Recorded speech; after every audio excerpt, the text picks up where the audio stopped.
Hello bachcho, let's see the question, and the question is the temperature of a gas is raised from 27 degrees Celsius to 927 degrees Celsius.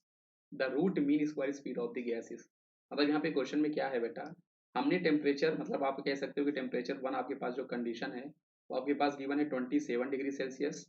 बेटा याद रखना जब कभी भी हमारे पास speed के या फिर केमिस्ट्री में मोस्ट ऑफ द टाइम जब कभी हमारे पास क्वेश्चन आया करते हैं तो टेम्परेचर को हमें केल्विन में कन्वर्ट करना होता है। उसी के बेसिस में हमारे फॉर्मूले जो होते हैं वो आपके डिजाइन हुए होते हैं। इसको आप केल्विन में कन्वर्ट करने के लिए आप यहाँ पे 273 ऐड करोगे तो आपके पास 300 केल्विन आने वाला है, जो कि आपके पास टेम्परेचर है।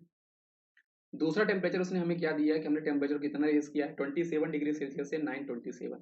तो आपका ये बेटा 927 डिग्री सेल्सियस है। इसमें जब आप 273 ऐड करोगे तो ये आपका बेटा आने वाला है 1200 केल्विन। मतलब आपका टेम्परेचर इतना हो चुका है। अब क्वेश्चन हमसे ये पूछ रहा है कि रूट मीन स्क्वायर स्पीड में यहाँ पे क्या चेंज आने वाला है। तो सबसे पहले बेटा यहाँ पर आपको रूट मीन स्क्वायर स्पीड जो होता है जिसको हम लोग आरएमएस भी बोलते हैं शॉर्ट फॉर्म में, इसका क्या फॉर्मूला होता है ये हमें पता होना चाहिए। तो बेटा जो आपका आरएमएस होता है जिसको हम लोग रूट मीन स्क्वायर वेलोसिटी बोलते हैं वो इक्वल टू आपका होता है बेटा अंडर रूट 3RT/m। अब इस क्वेश्चन में बेटा है क्या, उसने गैस को चेंज नहीं किया, उसने केवल टेम्परेचर को चेंज किया है, इसलिए 3 और आर तो आपका कांस्टेंट है और मॉलिक्यूलर मास भी आपका कांस्टेंट रहने वाला है। यहाँ से हम लोग ये रिलेशन निकाल सकते हैं कि आपकी वी आर एम एस जो होगी वो आपकी directly proportional root of temperature होगी।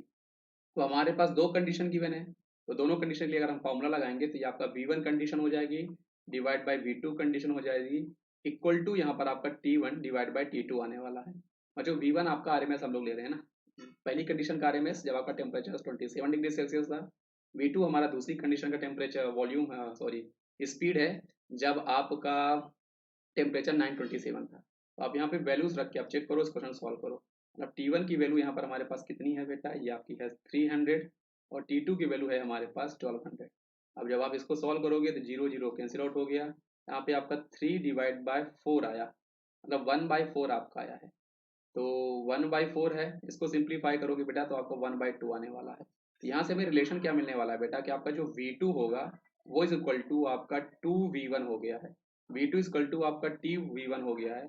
इसका कहने का हमारे पास मतलब क्या है कि जब हमने टेम्परेचर को 27 से 927 डिग्री सेल्सियस तक हमने बढ़ाया है तो आपकी जो स्पीड है आरएमएस की वो आपकी क्या हो गई, 2 टाइम्स आपकी हो गई है, गेट्स डबल। तब इस क्वेश्चन का सही जवाब हमारे पास ऑप्शन नंबर डी होना चाहिए था।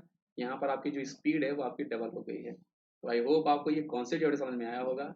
इसका सही जवाब हमारे पास ऑप्शन नंबर डी था। तो थैंक यू बच्चों।